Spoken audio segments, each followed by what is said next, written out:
Le sujet d'aujourd'hui risque de vous surprendre.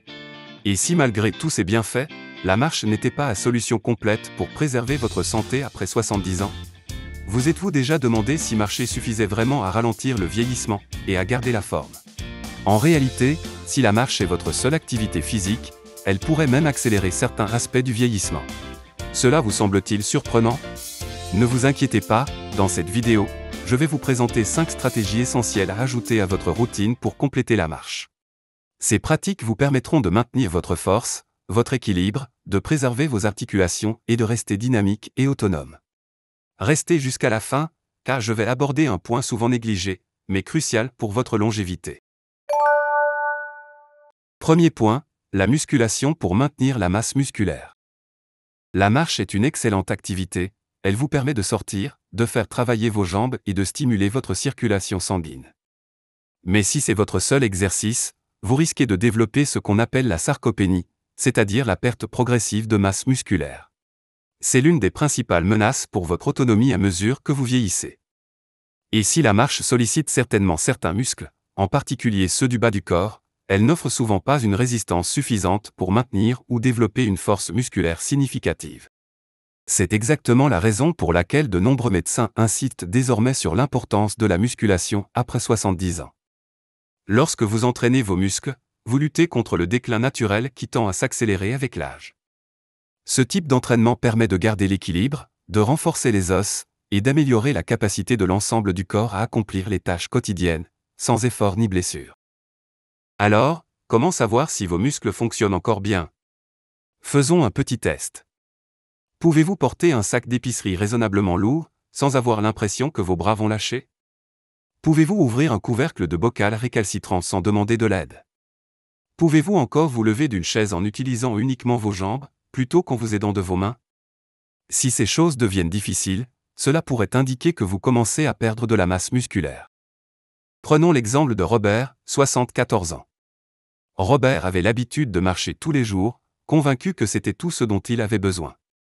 Mais il a ensuite remarqué que porter des cartons, ou même se lever du canapé lui demandait plus d'efforts qu'avant. Son médecin lui a finalement dit que marcher seul ne suffisait pas, vous devez faire une sorte de programme de musculation qui fait vraiment travailler vos muscles. Robert a donc commencé par des exercices simples avec des bandes de résistance, des exercices de musculation au poids du corps comme les squats, et des levées d'objets ménagers légers. En quelques mois, il s'est senti beaucoup plus fort, a amélioré son équilibre et a pris confiance en sa capacité à éviter les blessures. Ne vous inquiétez pas, la musculation ne signifie pas que vous devez porter d'énormes haltères. Il peut s'agir simplement de faire des squats sur une chaise, des pompes contre un mur ou d'utiliser des bandes de résistance quelques fois par semaine. Le principe est la résistance progressive, qui consiste essentiellement à solliciter suffisamment vos muscles pour qu'ils restent actifs et engagés. Des études montrent que la préservation de la masse musculaire permet également d'avoir plus d'énergie pendant la journée, d'améliorer la santé du cerveau et même d'augmenter l'espérance de vie globale. Pour tester votre état de force, voici une petite expérience. Essayez de vous asseoir sur une chaise et de vous lever sans utiliser vos mains. Si vous y arrivez facilement, c'est bon signe. Si c'est un vrai combat ou si vous avez l'impression que c'est impossible, c'est la façon dont votre corps vous dit qu'il est temps d'ajouter un peu de musculation à votre routine. Au fait, si vous trouvez ce premier conseil utile, n'hésitez pas à laisser un pouce levé dans les commentaires, pour me faire savoir que vous êtes toujours avec moi. Passons maintenant à notre deuxième point. Point 2, prévenir les chutes grâce à des exercices d'équilibre et de stabilité. Le deuxième domaine clé est l'équilibre et la stabilité. Si vous pensez que marcher seul permet de garder l'équilibre, vous n'êtes certainement pas le seul, mais c'est un mythe courant. En réalité, la marche n'active pas complètement les petits muscles stabilisateurs des pieds, des chevilles et du tronc, qui sont essentiels pour prévenir les chutes. Et une fois que vous avez dépassé 70 ans, éviter les chutes devient une priorité absolue. Pourquoi? Parce qu'une chute peut entraîner de graves blessures, dont la guérison peut prendre des mois, voire des années. De nombreuses personnes âgées découvrent trop tard que leur sens de l'équilibre s'est lentement dégradé au fil des ans. Elles s'en rendent souvent compte lorsqu'elles trébuchent sur un trottoir, glissent en essayant d'attraper quelque chose, ou perdent l'équilibre en montant les escaliers. Jacques, un homme de 76 ans, adore faire ses promenades quotidiennes. Un jour, il a trébuché sur un trottoir, a atterri maladroitement et a failli tomber. Il s'est heureusement rattrapé à temps, mais cela a été un véritable signal d'alarme. Son médecin lui a recommandé de faire de simples exercices d'équilibre. Se tenir sur un pied en s'accrochant à un comptoir, marcher en alternant le talon et la pointe du pied, et transférer lentement le poids d'une jambe à l'autre. Après quelques semaines de ces exercices ciblés, Jacques se sentait beaucoup plus stable et beaucoup moins inquiet à l'idée de tomber. Pour travailler votre équilibre, pas besoin d'être membre d'une salle de sport. Vous pouvez le faire directement dans votre salon. Tenez-vous derrière une chaise ou à côté d'un comptoir pour vous soutenir, et soulevez un pied à quelques centimètres du sol. Pouvez-vous maintenir cette position pendant 10 secondes sans vous agiter ou paniquer? Si vous y parvenez, c'est formidable. Continuez à vous mettre au défi. Si vous avez du mal, c'est le moment de donner la priorité à l'entraînement de l'équilibre. Il n'est jamais trop tard pour commencer, et plus tôt vous améliorez votre stabilité, plus vous vous sentirez à l'aise et en confiance dans vos déplacements quotidiens. Point 3. Exercice de souplesse et de mobilité pour maintenir la santé des articulations. La marche est avant tout une activité de déplacement vers l'avant. Cela signifie qu'elle n'étire pas vraiment vos articulations, et ne les fait pas bouger dans toute leur amplitude de mouvement. Avec le temps, si vous ne travaillez pas activement votre souplesse, vos articulations peuvent devenir plus raides et votre amplitude de mouvement peut diminuer. Vous pouvez remarquer des difficultés à tourner la tête d'un côté à l'autre, ou une tension supplémentaire lorsque vous vous penchez pour ramasser quelque chose. Ce déclin n'est pas seulement gênant, il peut en fait nuire à votre indépendance.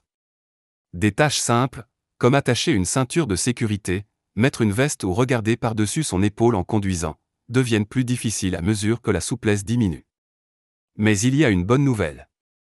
Des exercices de mobilité et de souplesse spécifiques peuvent vous aider à rester souple et à éviter cette sensation de blocage dans vos articulations. Ghislaine, 78 ans, a constaté que même si elle marchait tous les jours, elle se réveillait avec plus de raideur dans le dos et les hanches qu'auparavant. Tendre le bras vers le sol pour ramasser quelque chose, comme un stylo qui tombe, commençait à ressembler davantage à une épreuve sportive qu'à un simple mouvement. Son médecin lui expliqua que ses articulations et ses muscles ne faisaient pas assez de mouvements variés ou d'étirements. Ghislaine commença donc à faire des étirements lents et contrôlés chaque matin. Rotation du cou, mouvement des épaules, légère torsion de la colonne vertébrale, et quelques étirements inspirés du yoga. Quelques semaines plus tard, elle remarqua qu'elle pouvait bouger plus confortablement et que sa raideur diminuait considérablement. Ce qui est génial, c'est que les étirements ne prennent pas forcément beaucoup de temps. Même quelques minutes consacrées à différents groupes musculaires, comme les hanches, ou les bras et le dos, peuvent faire une grande différence. Un étirement simple consiste à vous asseoir sur une chaise, à croiser les bras derrière votre tête et à incliner doucement le torse d'un côté à l'autre. Un autre exercice efficace est le chien tête en bas du yoga, qui aide à étirer tout le dos et les jambes. Si vous avez du mal à atteindre certaines positions, ne vous inquiétez pas, il existe de nombreuses variantes plus faciles à réaliser, et vous pouvez augmenter l'intensité avec le temps. En plus de réduire la raideur, les exercices de mobilité favorisent la circulation sanguine, augmentent la flexibilité et diminuent le risque de blessure.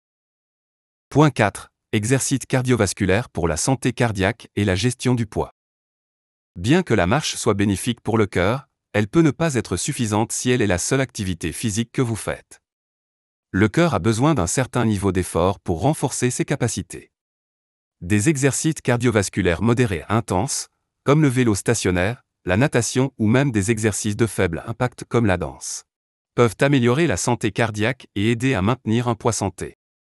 Quand on parle d'exercices cardiovasculaires, l'objectif est d'augmenter temporairement la fréquence cardiaque et de stimuler la circulation sanguine de manière plus significative. Des recherches montrent que l'exercice cardio régulier, même à une intensité modérée, peut réduire les risques de maladies cardiaques, de diabète de type 2 et d'hypertension. Des problèmes qui deviennent plus fréquents avec l'âge. Prenons l'exemple de Sarah, une femme de 72 ans qui marchait tous les jours pendant 45 minutes, mais ne pratiquait pas d'autres activités physiques. Lors de son dernier examen médical, son médecin lui a recommandé d'ajouter un peu plus de cardio intense à sa routine, pour améliorer sa santé cardiovasculaire. Elle a donc commencé à faire du vélo stationnaire pendant 30 minutes tous les matins. En quelques mois, elle se sentait non seulement plus énergique, mais son médecin a également remarqué une amélioration de sa pression artérielle. L'ajout d'une activité cardiovasculaire régulière à sa routine quotidienne a non seulement renforcé son cœur, mais l'a également aidé à maintenir un poids santé, réduisant ainsi les risques de complications à long terme. Point 5. La récupération et la gestion du stress. Enfin, un aspect souvent négligé dans l'exercice physique est la récupération et la gestion du stress. Bien que l'exercice soit essentiel, il est tout aussi important de donner à votre corps le temps de se reposer et de se réparer. Le stress chronique, qu'il soit dû à l'exercice excessif ou à la vie quotidienne, peut entraîner de l'inflammation et des douleurs musculaires, ce qui peut nuire à votre bien-être général. De plus, la récupération permet à votre corps de s'adapter et de devenir plus fort. Des techniques de gestion du stress comme la méditation, la respiration profonde, ou même des promenades dans la nature, peuvent avoir des effets incroyablement bénéfiques pour votre santé mentale et physique.